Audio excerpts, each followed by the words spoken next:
بسم اللہ الرحمن الرحیم۔ السلام علیکم ورحمۃ اللہ وبرکاتہ۔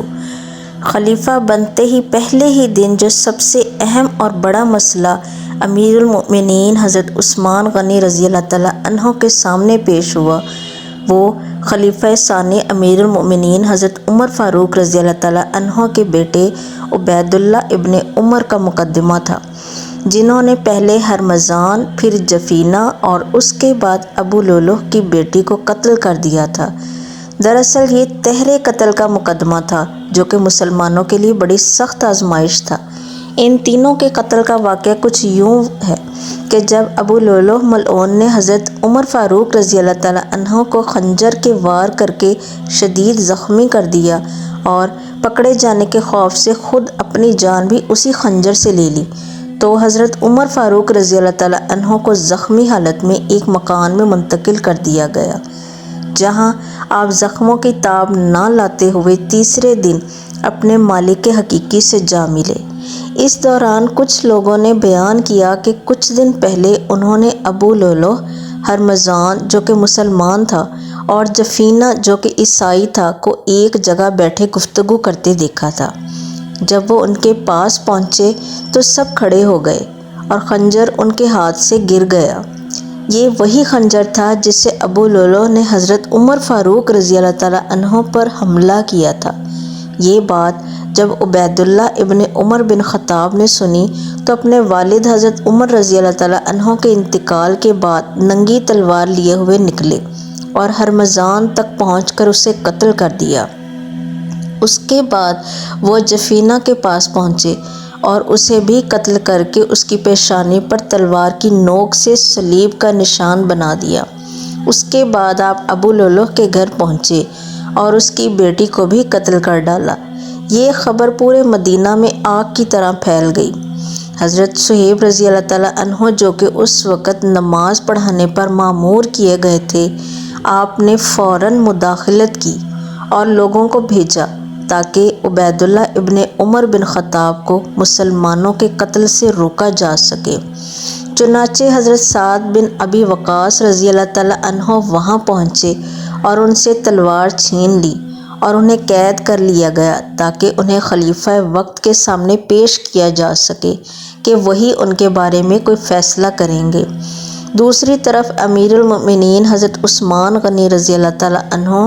اور صحابہ کرام بشمول امیر المؤمنین حضرت علی رضی اللہ تعالیٰ عنہ بیعت کے معاملے میں مصروف تھے۔ جیسے ہی حضرت عثمان غنی رضی اللہ تعالیٰ عنہ نے بیعت کے معاملے سے فرصت پائی تو ان صحابہ کرام کو اپنے پاس مشاورت کے لیے بلا لیا جو عبید اللہ ابن عمر کی اس عمل پر بات کرنے آئے تھے۔ در حقیقت مشاورت اس بات کے لیے تھی کہ عبید اللہ ابن عمر بن خطاب نے خود ہی انتقام لیا اور وہ بھی بلا دلیل۔ انہوں نے ناحق ایک مسلمان اور 2 ذمیوں کا خون بہایا ہے اور اب یہ قاتلوں کی لائن میں کھڑے ہیں اور اب ان کے متعلق کیا فیصلہ کیا جائے۔ دوستو، یہاں پر صحابہ کرام رضی اللہ تعالیٰ عنہم 2 حصوں میں تقسیم ہو گئے تھے اور دونوں طبقوں نے امیر المؤمنین کے سامنے اپنی رائے رکھ دی تھی۔ فقہاء اور اہل بصیرت نے کہ جن میں امیر المؤمنین حضرت علی رضی اللہ تعالیٰ عنہ بھی شامل تھے، نے حضرت عمر رضی اللہ تعالیٰ عنہ کے بیٹے سے قصاص لینے کا خیال ظاہر کیا، اس لیے کہ انہوں نے کھلے طور پر اللہ کے ٹھہرائے ہوئے حدود سے تجاوز کیا تھا۔ دوسری جماعت جس میں کہ صحابہ کرام رضی اللہ تعالیٰ عنہم کی ایک کثیر تعداد شامل تھی، انہوں نے یہ کہہ کر رائے دی کہ کل عمر رضی اللہ تعالیٰ عنہ کو شہید کیا گیا تھا تو آج کیا ان کے بیٹے کو قصاص میں مار دیا جائے۔ یہاں حضرت عمرو بن العاص رضی اللہ تعالیٰ عنہ نے حضرت عثمان غنی رضی اللہ تعالیٰ عنہ کو رائے دی کہ اللہ نے آپ کو اس قضیے سے بچا لیا، جو کچھ ہونا تھا ہو چکا، آپ اس میں مداخلت نہ کیجیے۔ الغرض یہ ایک انتہائی اہم اور حساس نوعیت کا معاملہ تھا جس پر خلیفہ وقت کو فیصلہ کرنا تھا۔ حضرت عثمان غنی رضی اللہ تعالیٰ عنہ نے سب کی رائے لینے کے بعد جو فیصلہ کیا، تاریخ دانوں کا اس پر اتفاق نظر نہیں آتا، کیونکہ بعضوں کا کہنا ہے کہ آپ نے امیر المؤمنین حضرت علی رضی اللہ تعالیٰ عنہ کی رائے کے موافق فیصلہ کیا، اور قصاص کا حکم دیتے ہوئے عبیداللہ ابن عمر بن خطاب کو ہرمزان کے لڑکے کے حوالے کر دیا تھا کہ وہ ان سے اپنے باپ کے خون کا بدلہ لے لے۔ لیکن اس کے برعکس کثیر مورخین کا کہنا ہے کہ حضرت عثمان غنی رضی اللہ تعالیٰ عنہ نے یہ فیصلہ کیا تھا، یعنی آپ نے حکم فرمایا، میں ہرمزان اور دوسرے مقتولین کا ولی ہوں اور میں قاتل یعنی عبیداللہ ابن عمر کو معاف کرتا ہوں اور بیت المال میں رکھے ہوئے اپنے مال سے خون بہا ادا کرتا ہوں۔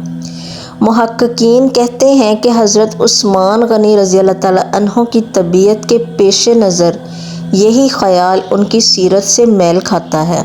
کیونکہ وہ یہ نہیں چاہتے تھے کہ ان کی خلافت کا آغاز ایک قریشی نوجوان یعنی خلیفہ ثانی حضرت عمر فاروق رضی اللہ تعالیٰ عنہ کے بیٹے کے خون سے ہو، لیکن دوسری طرف وہ ایک مسلمان اور دو ذمیوں کے خون سے بھی چشم پوشی نہیں کر سکتے تھے۔ اس لیے انہوں نے ایک طرف تو عبیداللہ ابن عمر کو قتل ہونے سے بچا لیا اور دوسری طرف اپنے مال سے مقتولین کو معاوضہ بھی ادا کر کے خوش کر دیا۔ اگرچہ یہ فیصلہ آپ کے مدبرانہ سیاسی نقطۂ نظر کی عکاسی کرتا ہے،